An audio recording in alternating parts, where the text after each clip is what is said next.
एक बार की बात है, रवि नाम का एक लड़का कॉलेज से घर लौट रहा था।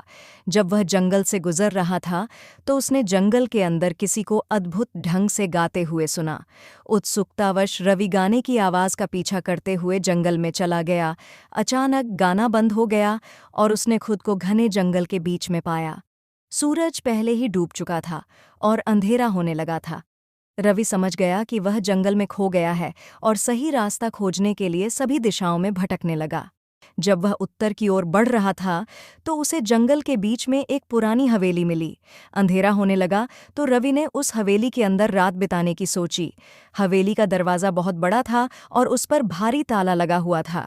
रवि को गेट के पास एक कुदाल मिली और उसने उससे ताला तोड़ दिया। जैसे ही वह अंदर गया तो यह देखकर दंग रह गया कि खाली हवेली अच्छी तरह से जगमगा रही थी और काफी साफ सुथरी थी। थक कर वह एक आसान कुर्सी पर बैठ गया और देखा कि मेज पर एक पुरानी किताब रखी हुई है। जिज्ञासावश उसने किताब खोली तो पता चला कि यह जादू की किताब थी, जिसमें विभिन्न जादुई मंत्र लिखे हुए थे। यह जांचने के लिए कि वे असली हैं या नहीं, उन्होंने एक मंत्र का उच्चारण किया और तुरंत उनके सामने भव्य भोजन आ गया। उसने वह सब खा लिया और शांति से सो गया।